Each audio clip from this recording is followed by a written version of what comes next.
has been pressed. The button has been pressed, and we are going live. We are going live. It says we're live. We got the Verjeski on the countdown. We got the Michael G.W. rules on there. Very cool. Very cool. Don't eat that.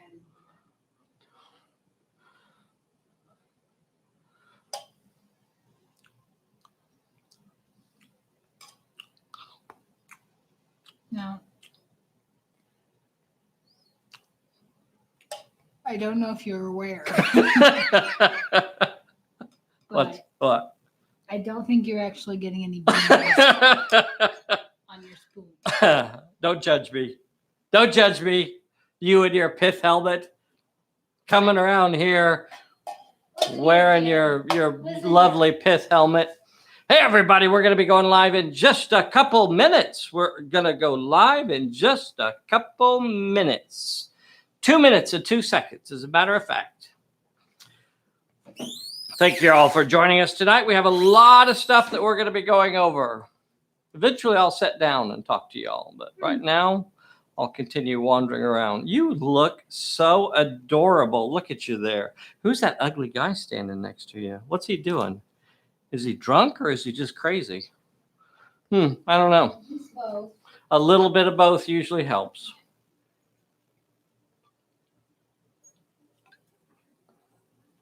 Hey, we're almost there, boys and girls. We're almost there. We will be going live. Telemachus in Pennsylvania.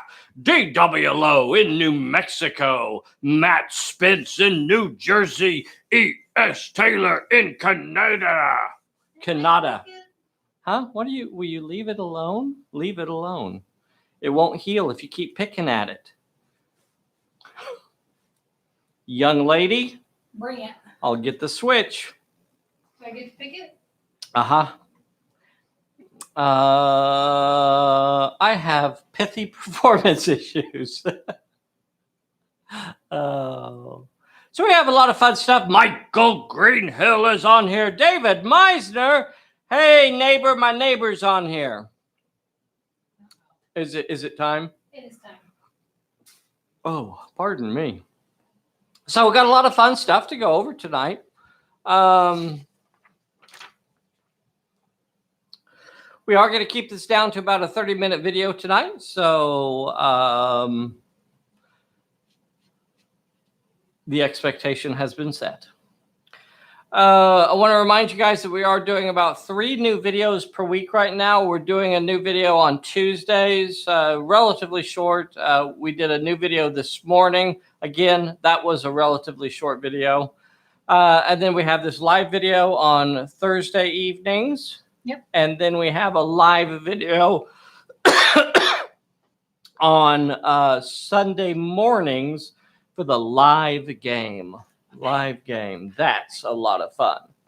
That's a lot of fun. Now, that's probably our longest video at 1.5 hours to 2 hours, somewhere in there.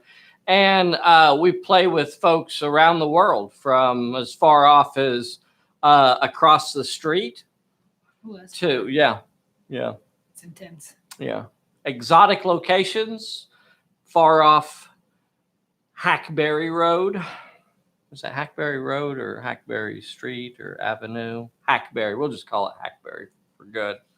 And then we have folks in New Jersey, and we have folks in California, IA, and New Mexico. Kansas. We've even played with folks in Germany. And this Sunday, is the Vaughn on here, the wild man on here? I believe No? so. Or is he I believe asleep? so. He's I probably believe- sleeping. I believe he just made a comment. Oh, Vaughn B is going to be our special guest on Sunday.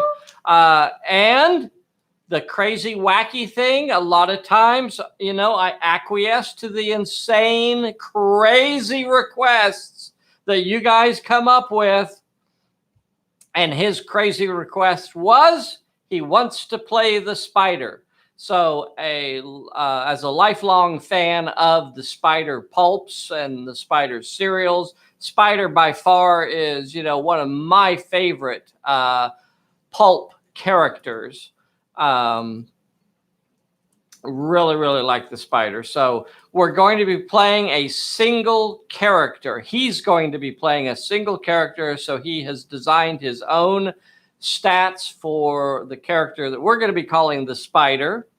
And it is an epic level character. This is going to be epic.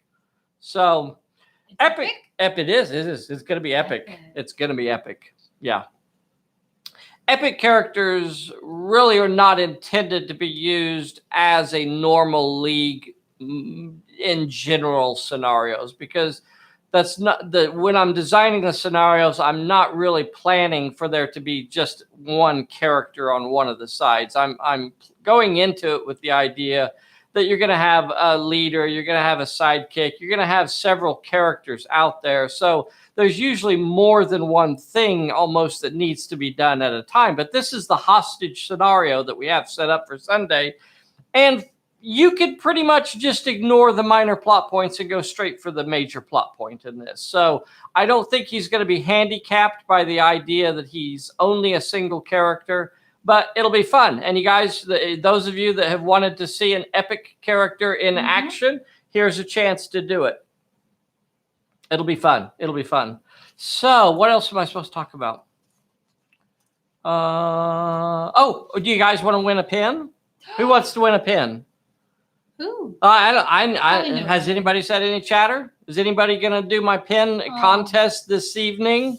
Michael with the lovely pin? Look at this. Look at this. This part comes off. I don't know if you're actually supposed to twist it or not, or if you just pull it off, but I like to twist it because, you know, I'm twisted. Ah! Oh, I almost lost that one. I was going to have to throw that one away or shoot it. So there's the pin. How awesome is that? How very, very cool. Does anybody want one? Yeah. Does it double as a weapon? Question mark. You pull this sucker off. You've got a good 1/4-inch stiletto point there. Jam that into somebody. It's probably as lethal as like a Chinese throwing star would be, at least, possibly more. Yeah.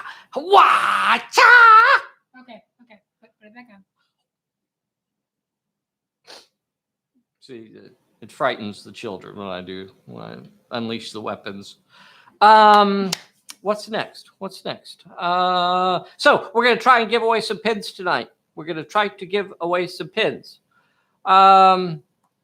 So this is an old question, and boys and girls out there, this is a wonderful opportunity for you to put your questions into the chat, and Bessy will let me know when a question pops up, and I'll try to answer it for you. Possibly. I don't know. Maybe not. One, we're counting on her spotting it, and then me, being able to answer it. So keep them very simple. Let's see. Inspirations. This is a question that I saw when I was going back and watching a video the other day. This question scrolled past, and it was something. Gosh, who asked it? Was it Vaughn? Somebody asked what was what did they ask? Now I don't remember how it went, but basically, what was our inspiration for Pulp Alley? So I guess I could tell you some of the things that really, really formed, our desire to create it.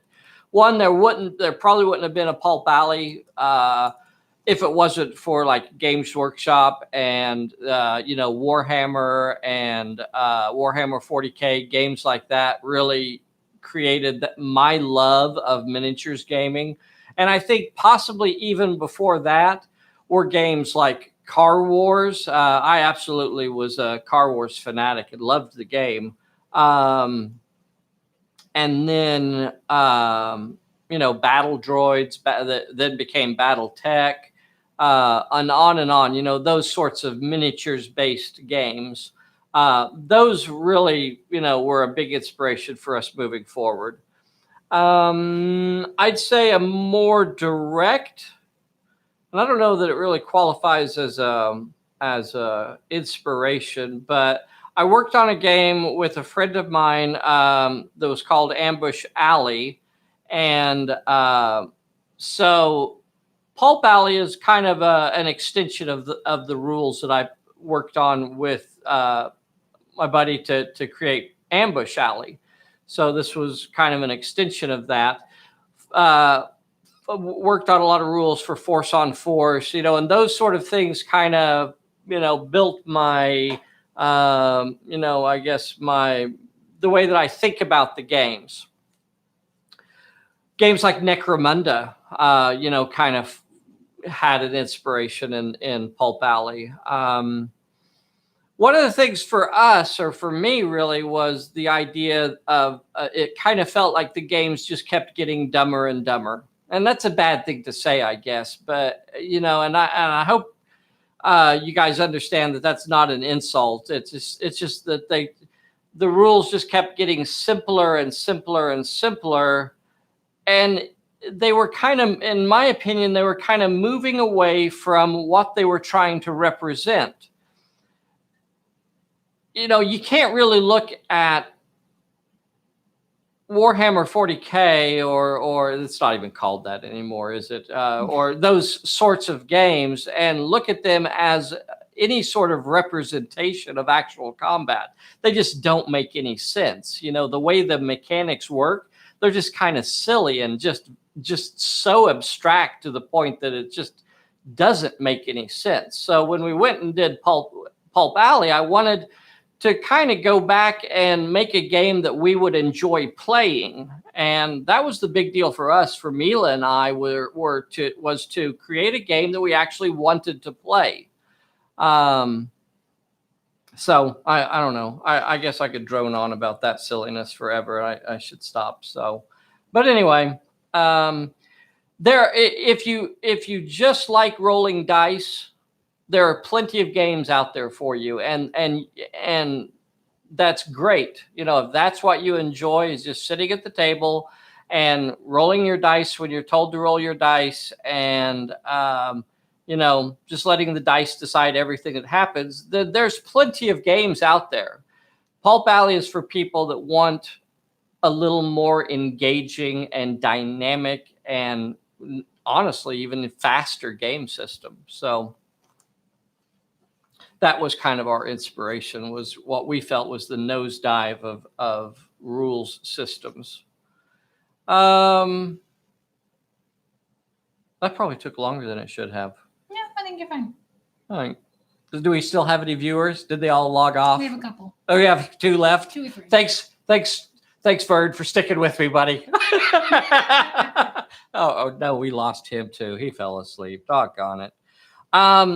I wanted to tell you guys about Travis over at Tabletop CP. He has done a couple Pulp Alley games, and they are very interesting. Both of them were set in the town of Sarita.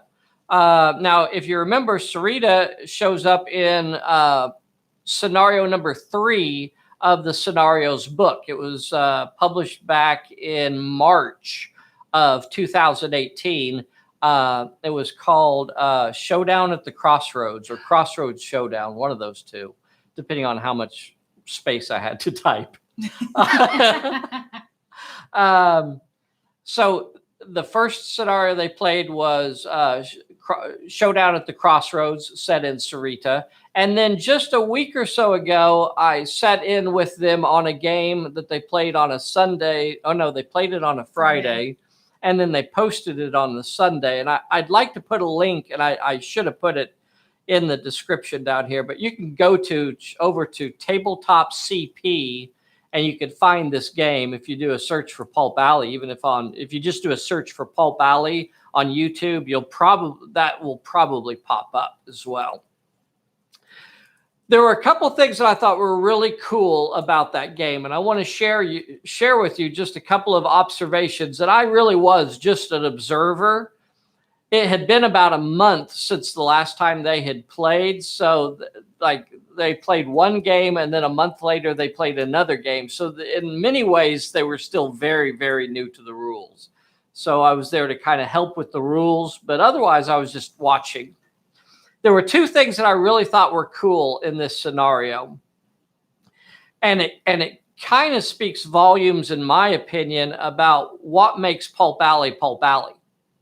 So almost the very first fight that happens in that scenario is this character named Red, just an ally level character, takes off, moves down through the alley. He spots the leader of the opposing outlaw gang back in the alley, and he opens up fire on him. Pow! Now, at this point, Travis had basically forgotten what game he was playing, because he had forgotten that, hey, you know what? When you draw on somebody, they're quite likely to shoot back. And it was just like a perfect scene out of an Old West movie or a story or something like that, right? Red, he comes down through the alley there. He's there going to rob the bank, and he spots the enemy bad guy leader over there, and he's going to fill him full of lead. He slaps leather, and he pulls out his 6-shooter, and he starts blamming. Blam. The problem is that the opposing leader also slapped leather and came up shooting as soon as Red came around the corner, because that's how Pulp Alley works. Any other game, Red would have come around the corner and shot at the leader, and he'd have been safe. And look at me, I'm shooting at your leader. And then on that leader's turn, maybe he'd have spent a time to shoot the other guy down. But in Pulp Alley, when you slap leather with somebody, they're going to pull their 6-shooter and shoot right back. And that's what happened right there. Red comes out, the leader shoots him down, bam, bam, bam, bam, bam, and just like obliterates him. It was crazy. And then they're like, oh yeah, we're playing Pulp Alley. People get to shoot back in this game. So the next thing that I thought was really cool and telling, and I've seen this a few times when people are playing Pulp Alley and where they really like get into the rules and understand it, was a scene where several of the opposing gang had made it to the front of the bank and were about to go in. And Andre had one of his allies come around the corner. He came around the corner and he was about to shoot. And instead of shooting, he looks over and sees who he's about to shoot at. And he realizes that he was about to open fire on the opposing sidekick character with an ally level character. And he looks at that situation and he backs down and goes, oh no, I'm not going to shoot. Because he knew, right, at that situation right there, if you slap leather with a better gunfighter, chances are you're going to get shot down. And that's the story that you see time and time again. If you're a fan of the old Westerns, that's how it's supposed to go. Not the way it goes in these goofy little I go, you go games. All right, I'm going to get off my soapbox for just a little while. Nailed it. But so they played two games in the sleepy little town of Sarita. What's next? You know what? I showed you a picture of these new walls that we were working on, and I think they're really cool. I haven't got all the weathering done on these, but somebody had also asked the city wall set. And I'm also working on some of the industrial wall set. Is that showing up? Am I holding those right? So as soon as I posted that video, we sold out of them almost immediately. So I apologize. I wish I'd have had more in stock at the time, but I didn't. I have ordered more. So if you saw that video and you're wanting to get some of these really awesome city walls and industrial wall set, and they are both highly recommended sets. Really, really cool. I used them myself. We do have them on order, so probably in a week or so we'll get them back in. So I apologize for running out so quickly, but we'll get more. What's next on my list? Stuff we're working on. I also wanted to show you this. Have I shown them this already? Have I shown you this? I want to do a streetcar. This is a streetcar for our Vice Alley game, for our Vice Alley campaign, or just cities in general. Do overhead? You could do it in Singapore. Oh, is that thing turned on? Did you turn it on? Mm-hmm. Okay. There we go. That went. No, is that working? Can they This see is it? behind, so yeah, the one that's. Can they see it? Mhm. So one of the things that I did on this is that I tried to plan for figures to go inside of it. So let me see if I can. Will you hand me Dr. Fang over there? And send me back to the. Am I back on this one? Mm-hmm. Okay. So you see, like a character actually fits in there. So you can have a conductor actually standing here at the controls. You can have characters loaded inside of it. I even extended the this little area here so that I would feel a little more comfortable with having characters standing out there. And then also on the back area here, I made sure that there was enough room to put a character back there. So I just want to really do a scenario on a streetcar. So that's going to be fun. I'm not sure about the top. I think it's flat enough. I may try to flatten it a little bit more just to avoid any kind of problems there. Can you put him back where he went? But I wanted to show you that too. Something I want to finish up for our Vice Alley campaign. Let's see, what's next? What am I supposed to talk about next? Should we do the pins? Trucks, walls. Yeah, we're working on streetcars. Do you guys rob your kids' toys? Giant scorpion. So kids' toys are a great place to find cool stuff to use. So who out there has raided their children's toy box and found cool items in it to use for gaming? So I got that giant scorpion, and I'm going to use this in our Perilous Island campaign, Lost World of Lemuria, and also the giant spider. Okay. All right. What's next? Contest. Yeah, let's do contest. I take 20. Okay. So, I don't think I would call this one a U.S. history question. I guess I'll have to call it a Pulp Alley history question.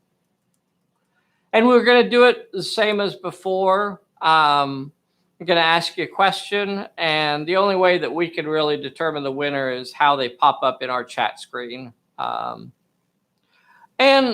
I don't know. There was Kenneth, and I don't know. Is Kenneth on here tonight? I haven't seen him. Okay. All right. Kenneth had left a message that he thought his had popped in ahead of one of the other folks, but on all of our screens, on all of our computers, it was the same three names, Vaughn and Alan, and no, I don't remember. Oh, that's terrible. Yeah. Okay. I apologize. I've slept since then, so that basically resets my memory every night. Again, the three correct answers that scroll up on our screen, that's the only way we can determine the winners. So if the order is somehow different on your screen, I apologize, but the judge gets to make that, the tabulations and count the votes.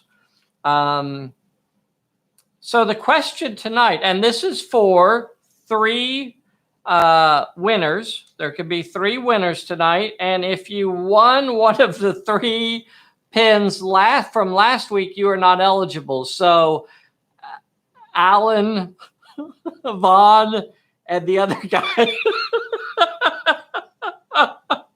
Very technical. Yeah. Other guy, you know who I'm talking about. You cannot win. So we're going to try and give away 3 pins. So the 3 correct answers that pop up in Bessy's screen will win a pin. I think this one's going to be hard. We're not messing around tonight. This one is hard. This one is hard. So, in scenario number 3 of the Scenario of the Month series, published back in March of 2018, what is the name of the sleepy border town? That's the question. What is the name of the sleepy border town that is the setting, the location for the scenario Crossroads Showdown, or Showdown at the Crossroads, as the case may be? Okay, we got him. Whoa, she says we got answers. Who are they? Mr. D.W. Lowe, Mr. D.W. Lowe, Michael Greenhill, Michael Greenhill, and according to this, Matt Spence takes the 3rd spot.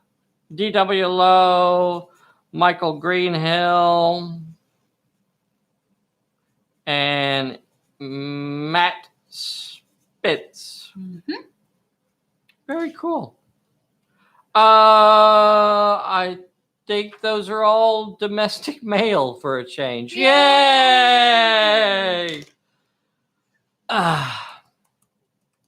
Okay, that's awesome. Very good. Thank you guys so much for playing. Oh. Huh? What? What?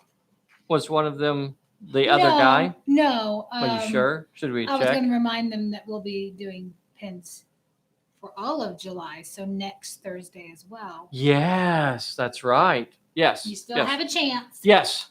Boys and girls out there.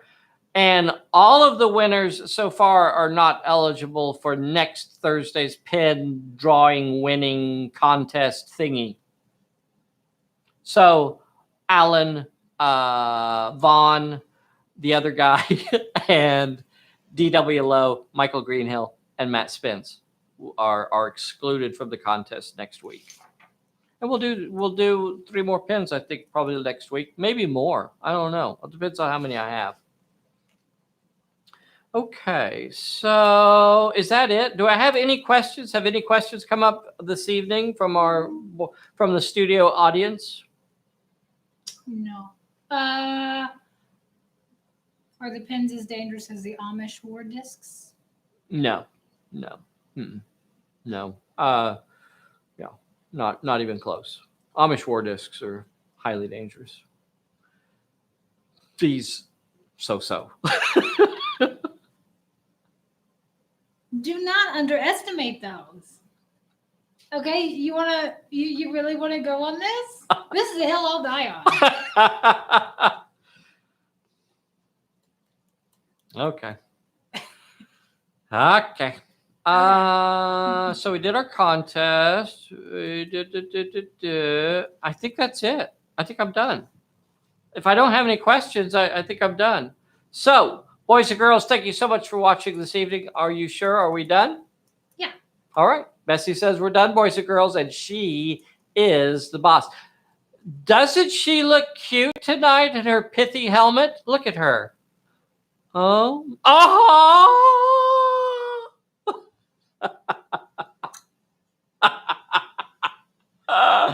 Do we need Bessy to wear a new colorful hat each week? Is that, you guys put a comment down below and let me know if we have to have Bessy in a new hat each week, or what the hat of the week will be. I'm all for it. Okay, she's up for it. All right, that's it for tonight, boys and girls. We will see you on Sunday. Join us on Sunday for the live game. That ends the stream. End stream. Dun, dun, End dun. stream.